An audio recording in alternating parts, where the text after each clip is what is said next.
স্বাগত। আমার চ্যানেলে আবারও স্বাগত আপনাদেরকে। আশা করি সবাই ভালো আছেন। আমার আজকের বিষয়বস্তু সুমন, ভিলেজ টাচের সুমন। তার আগে আমি একটু জেনে নিতে চাই, আমরা তো কয়েকদিন খুব ঝাল খেলাম। ঝাল খেয়ে মানে স্পাইসি খাবার খেয়ে আমরা কে কেমন আছি? কমেন্টে জানাবেন অবশ্যই। যাই হোক, প্রসঙ্গে ফিরে আসি। সুমন।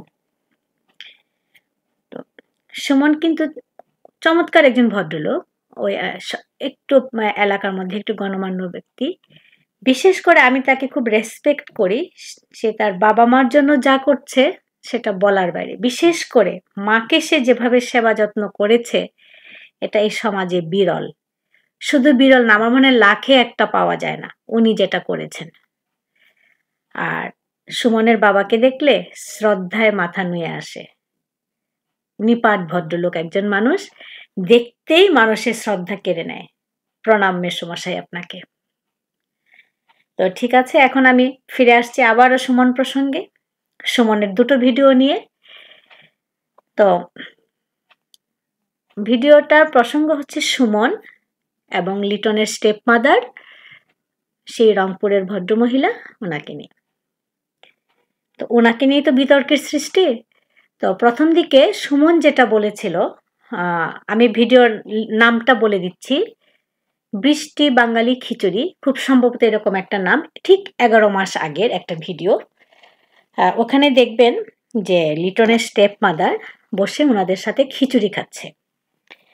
তারপর অনেকে এটা নিজ দিয়ে মন্তব্য করেছেন যে ওনাকে কেন, ভদ্রমহিলাকে কেন আপনার ভিডিওতে দেখানো হলো।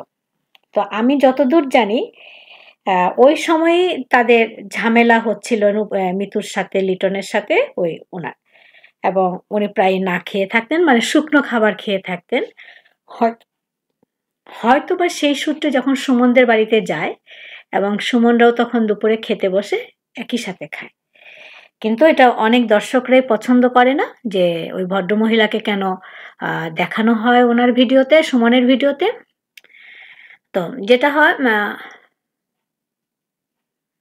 আচ্ছা, তারপরের দিন ভিডিওতে সুমন মন্তব্য করলো, আসলে এই ভদ্রমহিলাকে আমার ভিডিওতে দেখানোটা ঠিক হয় নাই। উনি এখানে আসার পর গ্রামের পরিবেশটাই নষ্ট করে দিয়েছেন। লাভ লাভ লাভ, এরকম অনেক কথা। তারপর গেল এটা।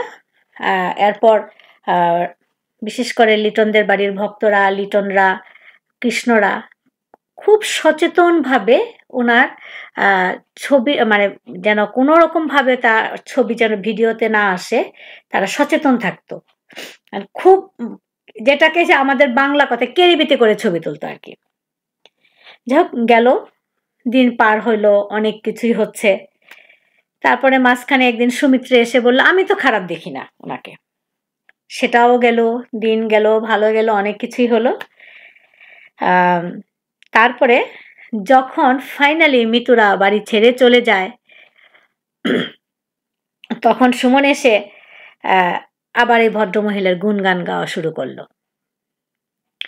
যে ভদ্রমহিলা নাকি ততখানি খারাপ না।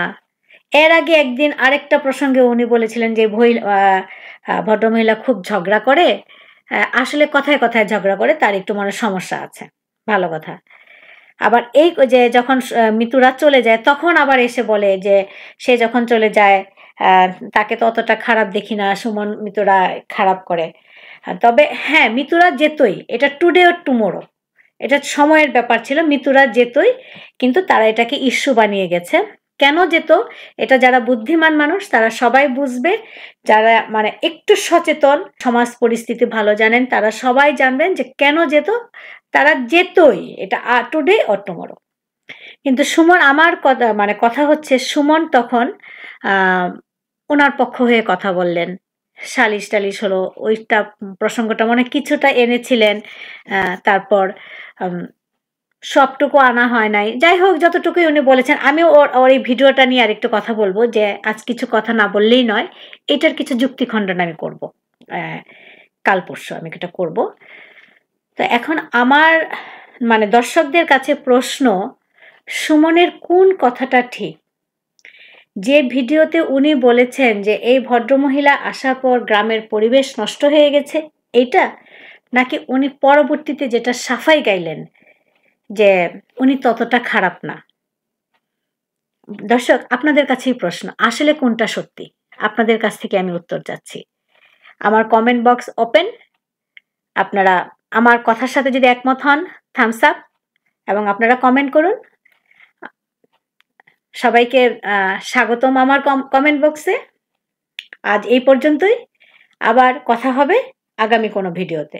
সেই পর্যন্ত ভালো থাকুন। ধন্যবাদ সবাইকে। বিদায়।